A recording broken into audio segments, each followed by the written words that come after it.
Selamat datang di Bijak News Rabu 11 Juni 2025 bersama saya Elis. Informasi pertama, Sekretaris Kementerian BUMN tahun 2005 hingga 2010, Muhammad Said Didu, menyebut kasus tambang di Raja Ampat hanyalah puncak gunung es dari bencana ekonomi dan lingkungan yang sudah ia prediksi sejak tahun 2015.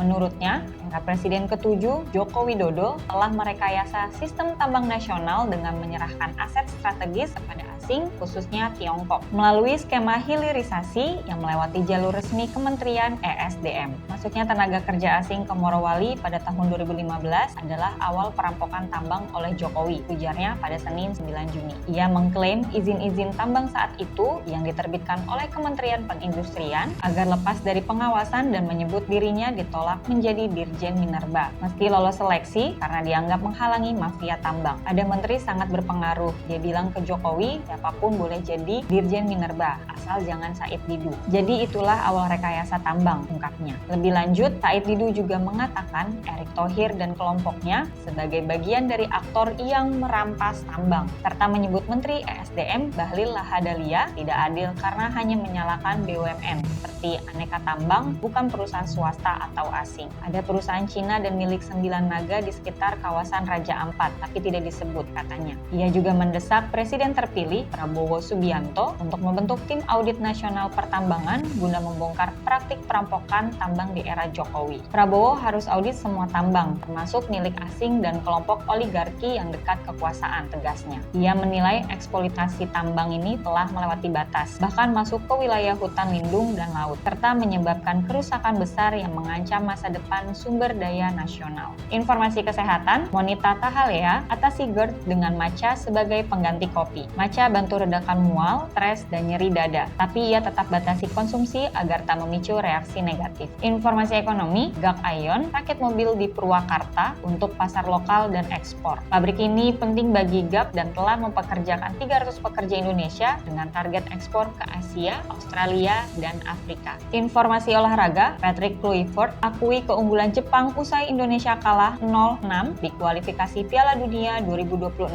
pada Selasa 10 Juni. Ia menyebut Jepang memiliki kualitas individu dan kolektif tingkat Piala Dunia. Informasi luar negeri, Presiden Kolombia soroti kejanggalan pengamanan Miguel Urib yang dikurangi dari 7 jadi 3 orang saat penembakan. Kuasa hukum sebut negara lalai menyelidikkan motif masih berlangsung pada Selasa 10 Juni. Sampai bertemu di informasi bijak berikutnya.